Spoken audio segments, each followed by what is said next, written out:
السلام علیکم ورحمۃ اللہ وبرکاتہ. کیا حال ہے ہم سب کے؟ وعلیکم السلام ورحمۃ اللہ وبرکاتہ. الحمد للہ. الحمد للہ.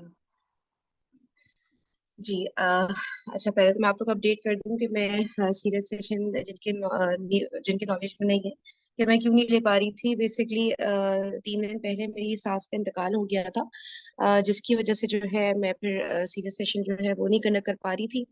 تو آپ سب لوگوں سے گزارش ہے کہ پلیز ان کے لیے جو ہے تھوڑا سا ٹائم نکال کے دعا ضرور کر لیجیے گا کہ اللہ تعالیٰ ان کو جنت الفردوس میں اعلیٰ مقام نصیب فرمائے، ان کے تمام گناہ معاف فرما دے. اور تھوڑا سا بس چھوٹا سا ایکسپیرینس آپ لوگوں کے ساتھ شیئر کرنا چاہوں گی کہ جو ہے کچھ لوگ پوچھ بھی رہے تھے، ریزن بھی پوچھ رہے تھے کہ کیا ہوا تھا، کیسے اچانک اور ساری چیزیں نا. تو بیسکلی وہ پچھلے تقریباً سمجھے 13 سال سے وہ سائیکولوجیکلی نا انفٹ تھی ایک طرح سے نا. مطلب وہ پوری طرح سے ان کا ذہن کام نہیں کرتا تھا، جس کی وجہ سے وہ خود بھی بہت پریشان رہتی تھی. اور میں نے بھی اکثر جو ہم لوگ کے زوم سیشن وغیرہ ہوتے ہیں اس میں یہ بات ذکر کرتی تھی میں کہ صرف زندگی کا ختم ہو جانا ہی سب کچھ نہیں ہوتا. اگر ہماری ذہنی صلاحیت مطلب کہ ہم لوگ ذہنی طور پہ انفٹ ہو جائیں تب بھی مطلب ایک طرح سے وہ پھر زندگی کیا زندگی ہوئی نا، کیونکہ ہمیں سمجھ ہی نہیں آ رہا ہوتا، ہم جو کرنا چاہ رہے ہوتے ہیں وہ کر بھی نہیں پا رہے ہوتے. تو وہ میرے سامنے ایک سمجھے 24 آور ایک نا چلتی پھرتی مثال تھی کہ اگر ذہن ساتھ نہیں دینا تو بس سمجھے پھر کیا زندگی ہے انسان کی نا. وہ خود اپنے لیے اتنا اپسیٹ رہتی تھیں، پھر کچھ ایسی چیزیں کر جاتی تھی، میں خود کہتی تھی میں ایسے کیوں کر جاتی ہوں، مجھے کیا ہو جاتا ہے. تو میں سوچتی ہوں کہ اللہ کیا کیا چیزیں ہوتی ہیں نا. تو صرف لائف کا اینڈ ہو جانا ہی نہیں سب کچھ ہوتا کہ بھائی اس کے بعد ہم کچھ نہیں کر سکتے. زندگی میں جیتے ہوئے انسان بھی بہت ساری چیزیں کرنا چاہتے ہیں، جو کبھی فزیکل ڈسیبلٹی کی وجہ سے، کبھی مینٹل ڈسیبلٹی کی وجہ سے. تو بہت بہت بیچاری تقریباً 13 سال تک انہوں نے سفر کیا ہے.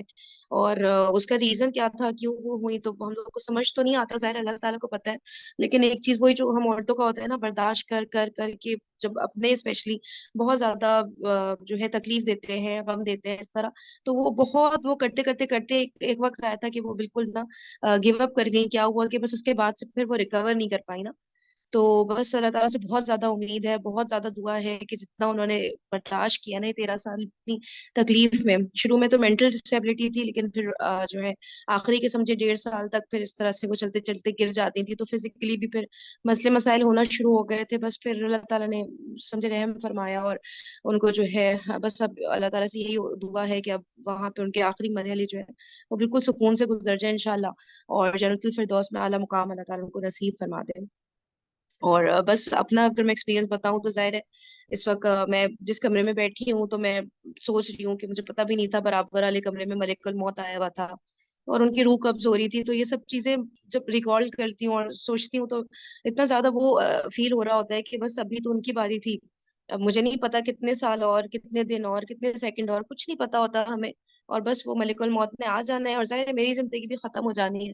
تو یہ سب چیزیں ایسے سامنے جب آتی ہے نا تو یقین کریں ایمان اتنا تازہ ہو جاتا ہے اور دنیا کی حقیقت سمجھ آ جاتی ہے کہ یہی حقیقت ہے. باقی ہم لوگ دھوکے میں لگے رہتے ہیں، پتہ نہیں کیا سوچے ہوئے ہوتے ہیں کہ کتنی لمبی زندگی ہے، کتنا لمبا ٹائم ہے ہمارے پاس، اور ایسے ہی ہوتا ہے بس گزر جاتے ہیں سال اور ختم ہو جاتی ہے لائف. تو بالکل ہم لوگ کو اس چیز کو نا بہت زیادہ ریفلیکٹ کرنے کی ضرورت ہے کہ نہیں پتا ہوتا کب کیا ٹائم کس کا لکھا ہوا ہے. اور آج کل کے زمانے میں جب ہم اتنی ینگ ڈیتھس دیکھ رہے ہوتے ہیں، نوجوان ہیں یوں چلتے پھرتے، پتہ ہی نہیں چلتا کیا ختم ہو گئے، کیا ہوا، ریزن بھی نہیں پتا. تو بہت زیادہ ہمیں الرٹ رہنے کی ضرورت ہے نا کہ جو ہے لائف نے کبھی بھی ختم ہو جانا ہے. ابھی دیکھیں مجھے میری دوست بتا رہی تھی اسلام آباد میں سنڈے ہی مارننگ جب میری ساس کا انتقال ہوا تھا کہ وہاں پہ شاید زلزلے کے جھٹکے آئے تھے اسلام آباد میں. تو میں نے کہا دیکھو کس طرح سے ابھی، اور یہ میرے خیال سے 2-3 مہینے پہلے پھر کتنی زوردار آیا تھا رات کا جو ٹائم تھا. تو کچھ پتہ ہی نہیں ہوتا کب موت ایک دم سے ہمارے سر پر آ جاتی ہے اور بس پھر وہ ختم ہو جاتی ہے لائف. تو ان چیزوں کو نا ضروری ہم لوگ ڈسکس نہیں کرتے نا. موت کی کوئی بات ہے تو ہائے اللہ نہ ایک ایسا ٹاپک نکالیے کر کے سب کچھ نا اتنی گھبراہٹ ہو جاتی ہے کہ ہم ڈسکس بھی نہیں کرنا چاہتے ایسی باتوں کو نا کہ بھائی پتہ نہیں مطلب ایسی کیا بات کر دی، کون سی ایسی بات کر دی جو کبھی کسی کسی کے ساتھ ہوتی ہے کہ ہر ایک کے ساتھ نہیں ہوتی. اتنا کیوں ہم لوگ پریشان ہو جاتے ہیں اور گھبرا جاتے ہیں نا یہ ٹاپک ڈسکس کرتے ہوئے. تبھی تو ہم لوگ وہ حقیقت سے سمجھے منہ پھیر لیتے ہیں اور بس ہمیں یہی اچھا لگتا ہے کہ بس دنیا کی باتیں کرو، جینے کی باتیں کرو، اس دنیا کی رنگینیوں کہ بس کیسے اس لائف کو انجوائے کرے اس لائف میں نا. تو بس تھوڑا ہمیں کرنا چاہیے جب اس طرح کی اسپیشلی جب ایونٹس آتے ہیں. تو جو موت کا جو ٹاپک ہوتا ہے نا یہ بہت ضروری، کیونکہ سب چیزیں ہی دھوکا ہے. اصل حقیقت تو یہی ہے نا، مر جانا ہے نا ایک دن. اب وہ دن کب کس کا آ جائے تو پھر بندہ اور زیادہ تیاری میں لگ جاتا ہے نا، جب سے ریفریش ہوتا ہے کہ یار ہاں دیکھو ایسے بھی ہوتا ہے، ایک دم سے یہ سب چیزیں بھی لائف میں ہو جاتی ہے نا، اور کوئی ایج کی بھی قید نہیں ہوتی نا. تو یہ سب چیزیں مجھے لگتا ہے بہت انشاءاللہ ضرور اس پہ بھی کبھی ایک سیشن رکھوں گی کہ اس چیز کو نا لوگ ڈسکس اپنا ایکسپیرینس بتائیں، اور بالکل نا اس چیز کو ریئلائز کریں کہ یہ ایسے ہو جاتا ہے، اچانک سے ہو جاتا ہے نا، اور پتہ ہی نہیں ہوتا، انسان اتنے پلاننگ کیا ہوا ہوتا ہے اور بس. تو پلیز آپ لوگ دعا میں یاد رکھیے گا ان کو، اور بس اللہ تعالیٰ ان کے لیے بہترین فیصلہ فرما دے، جنت الفردوس کا فیصلہ یہ فرما بہت دے. اچھا ہے، یہ بہت اچھا ہے. ان شاء اللہ تعالیٰ یہ ہم اس پہ ضرور ایک چھوٹا سا پروگرام رکھیں گے، یا ایک چھوٹا سا وہ رکھیں گے، کیونکہ موت سے پہلے موت کی تیاری تو یہ بہت ضروری ہے. تو وہ بیسکلی اس پہ جو ہے نا ہمیں ضرور کرنا چاہیے. بہت صحیح بات کی آپ نے کہ ہمیں جو ہے نا اس کی تیاری ضرور کرنی چاہیے، اور اس کے لیے ڈرنا نہیں چاہیے، اور اس کے لیے تیاری کیا کرنی چاہیے بیسکلی یہ ڈسکس کریں گے انشاءاللہ. انشاءاللہ بالکل وقتاً فوقتاً اس چیز کو نا، کیونکہ سب سے بڑی حقیقت ہی ہے، اور جب ڈسکس کرتے ہیں تبھی تو پھر وہ چیزیں ریکال ہوتی ہیں نا، ورنہ بھول جاتے ہیں، موت کو بھول کے زندگی کو ہی یاد رکھ لیتے ہیں، اسی کے پیچھے بھاگتے رہتے ہیں نا. تو انشاءاللہ ضرور بالکل ہم لوگ اگر رکھیں گے اس کے اوپر بات کیا کریں گے اکثر. اچھا اچھا ہم لوگ انشاءاللہ. اور کوئی بات اگر یہاں پہ کوئی کچھ کہنا چاہتے ہیں، کوئی اپنا ایکسپیرینس بھی شیئر کرنا چاہتے ہیں، کوئی حدیث، کوئی آیت یاد آ رہی، کوئی بھی ایسی چیز جو اس سے ریلیونٹ ہو تو آپ تو کر سکتے ہیں. اس کے بعد پھر ہم اپنا سیرت سٹارٹ کرتے ہیں. السلام علیکم. وعلیکم السلام. ابھی فرین جب بتا رہی تھی تو مجھے سن کے مطلب وہی سارا قصہ اس کا اپنا ساس کا بتا رہی تھی، تو مجھے اپنے دیور کا بالکل یاد آ رہا ہے کہ ابھی سب سے چھوٹا دیور میرا امریکہ میں جو ہے، تو اس کو اچانک پتہ چلا کینسر 4th اسٹیج پہ آ گیا. اتنے دنوں سے کچھ پتہ ہی نہیں ہے، پورے بڑے بہن بھائی سارے موجود ہیں اور کسی کو کوئی بھی ایسی بیماری نہیں. وہ چلتا پھرتا ایک دم پتہ چلا، ڈاکٹر کے پاس گیا تو انہوں نے ڈائگنوز کیا کہ یہ تو بالکل لاسٹ اسٹیج پہ ہے. اب اس کا کیمو وغیرہ اسٹارٹ ہوگا کل سے. تو اس کے لیے ارشد کے لیے بھی دعا کیجیے گا آپ لوگ کہ اللہ آسانی سے وہ کرے. نہیں ہوتا کیمو تو اچھا رہتا ہے کہ بھئی مرنا تھا، جس سے ان کی ڈیتھ ہوئی ویسے ہی مرنا ہے تو چلو مر جائے. لیکن اب یہ جو کیمو کے بعد تکلیف ہوتی ہے وہ سنا اتنی شدید تکلیف ہوتی ہے کہ انہیں کے ہماری دیورانی کے بھائی کا ہوا تھا، تو وہ کہہ رہا تھا کہ پیٹ میں اتنی سخت آگ لگتی تھی، وہ بھر کے کہ برف بھر کے مجھے پانی دیں اور اس میں جتنا بھی برف ڈالو کہ اور ڈالو اور ڈالو، میرے اندر آگ جل رہی ہے، آگ پورے پیٹ کے اندر.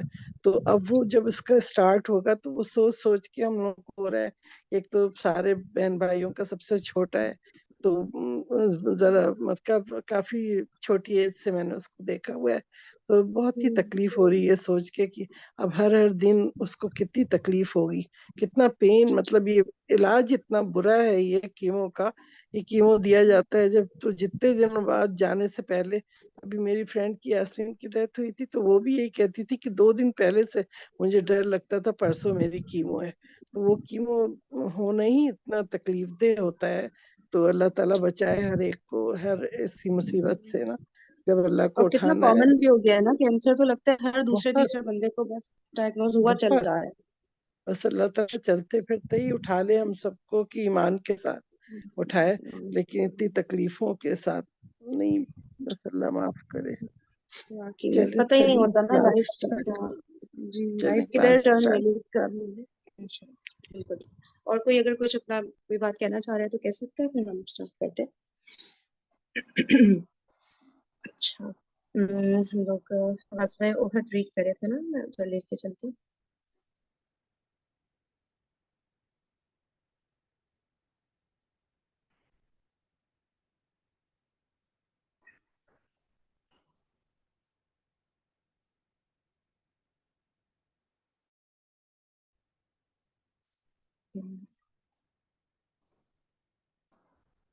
یہ سارے ٹاپکس کور کر لیے تھے. اب یہ ہم لوگ ریڈ کر رہے تھے، لیکن اب کیونکہ کافی گیپ آ گیا نا، تو میں سوچوں اس کی کوئک ریڈنگ کر لیتے ہیں تاکہ ہمیں ریکال ہو جائے کہ ہم لوگ ایگزیکٹلی کیا کر رہے تھے، بجائے اس کے کہ ہم نیا اسٹارٹ لیں. تو یہ کوئی 2-2.5 پیجز ہیں، تو یہ ہم لوگ ریڈ کر لیتے ہیں ابھی، اس کے بعد پھر ہمارا نیا اسٹارٹ ہو جائے گا. اور وہ آپ لوگ کو یاد ہوگا نا کہ ہم لوگوں نے جو ڈیسائیڈ کیا تھا کہ فرائیڈے سنڈے انشاءاللہ استاذہ عائشہ عامر کا جو سورہ کہف کی ان کی ان ڈیپتھ اسٹڈی ہے، وہ بھی پھر ہم لوگ نا کل ہے نا جمعہ، تو وہ بھی ہم لوگ کل سے کنٹینیو کریں گے. کل Day 3 ان کا جو ہے وہ والا لیکچر اسٹارٹ کریں گے، ٹھیک ہے نا. چلے یہاں سے کوئی اگر ریڈ کرنا چاہے گا تو یہ مسلمانوں میں انتشار سے بس ہم لوگ صرف ریڈ کرتے چلے جاتے ہیں جہاں تک ہم ریڈ کر چکے تھے نا، پھر ہم ایکسپلینیشن کا اسٹارٹ کریں گے جو نیو آئے گا۔ پڑھوں میں؟ جی جی پڑھیں۔ جی مسلمانوں میں انتشار۔ جب مسلمان نرغے میں آ گئے تو ایک گروہ تو ہوش کھو بیٹھا، اسے صرف اپنی جان کی پڑی تھی، چنانچہ اس نے میدان جنگ چھوڑ کر فرار کی راہ اختیار کی۔ اسے کچھ خبر نہ تھی کہ پیچھے کیا ہو رہا ہے۔ ان میں سے تو کچھ بھاگ کر مدینے میں جا گھسے اور کچھ پہاڑ کے اوپر چڑھ گئے، اور ایک اور گروہ پیچھے کی طرف پلٹا تو مشرکین کے ساتھ مخلوط ہو گیا۔ دونوں لشکر گڈمٹ ہو گئے اور ایک کو دوسرے کا پتہ نہ چل سکا۔ اس کے نتیجے میں خود مسلمانوں کے ہاتھوں بعض مسلمان مار ڈالے گئے، چنانچہ صحیح بخاری میں حضرت عائشہ رضی اللہ عنہا سے مروی ہے احد کے روز پہلے مشرکین کو شکست فاش ہوئی، اس کے بعد ابلیس نے آواز لگائی کہ اللہ، اور پچھلی صف سے گد گئی۔ حذیفہ رضی اللہ عنہ نے دیکھا آواز کٹ رہی ہے کیا سسٹر یمان بشرا کی؟ رضی آپ اللہ لوگ عنہ پر حملہ ہو رہا ہے۔ وہ آواز نہیں آ رہی؟ آپ ایک منٹ باقی پارٹیسپینٹ سے پوچھتی ہوں کہ میرے طرف مسئلہ ہے یا ان کی آواز کٹ رہی نہیں ہے؟ کٹ رہی ہے آواز نا بیچ میں۔ آپ کی دوبارہ سے آپ پڑھیے گا، میں بھی اب شاید صحیح ہو گئی ہے۔ کس جگہ سے؟ آپ ہاں کنٹینیو کریں، آپ وہ ہو سکتا ہے وہ اب صحیح ہو گئی آپ کی آواز۔ چنانچہ صحیح بخاری میں حضرت عائشہ رضی اللہ عنہ سے مروی ہے کہ احد کے روز پہلے مشرکین کو شکست فاش ہوئی، اس کے بعد ابلیس نے آواز لگائی کہ اللہ کے بندو پیچھے۔ اس پر اگلی صف پلٹی اور پچھلی صف سے گد گئی۔ حذیفہ رضی اللہ عنہ نے دیکھا کہ ان کے والد یمان رضی اللہ عنہ پر حملہ ہو رہا ہے۔ وہ بولے، اللہ کے بندو، میرے والد ہیں، لیکن خدا کی قسم لوگوں نے ان سے ہاتھ نہ روکا یہاں تک کہ انہیں مار ہی ڈالا۔ حذیفہ رضی اللہ عنہ نے کہا، اللہ آپ لوگوں کی مغفرت کرے۔ حضرت عروہ کا بیان ہے کہ بخدا حضرت حذیفہ رضی اللہ عنہ میں ہمیشہ خیر کا بقیہ رہا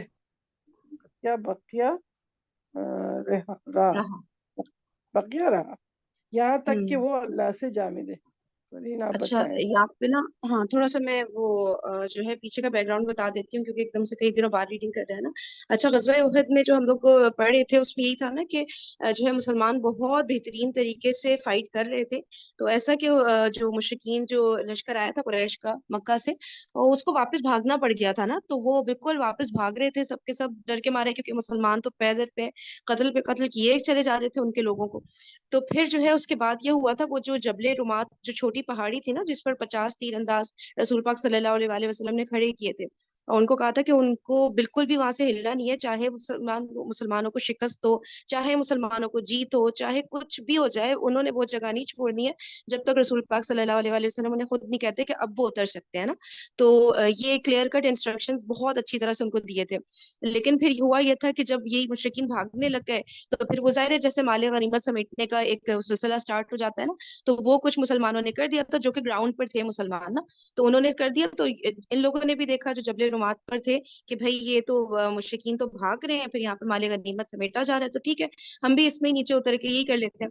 تو پھر لیکن جو ہے وہ ان کو پھر یاد دلایا جو ان کے وہ کون تھے جو ان کے ہیڈ تھے وہاں پہ جبل رمات پر، نام ابھی یاد نہیں آ رہا، تو انہوں نے ان کو یاد دلایا کہ دیکھو نہیں ہم نے نہیں اترنا ہے، کچھ بھی ہو جائے، بے شک مشرکین بھاگ رہے ہو، بے شک صاف صاف لگ رہا ہو کہ ہم جنگ جیت چکے ہیں، لیکن یہی بات تو کہی تھی رسول پاک صلی اللہ علیہ وسلم نے کہ ہم نے جو ہے نیچے نہیں اترنا ہے، اب تک وہ خود ہمیں نہیں کہہ دیتے نا۔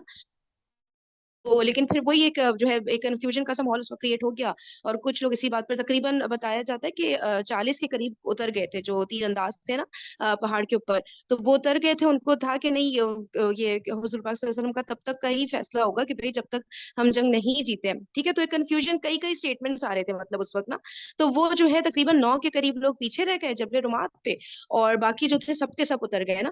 تو اب یہ چیز جو ہے پیچھے خالد بن ولید نے دیکھ لی تھی،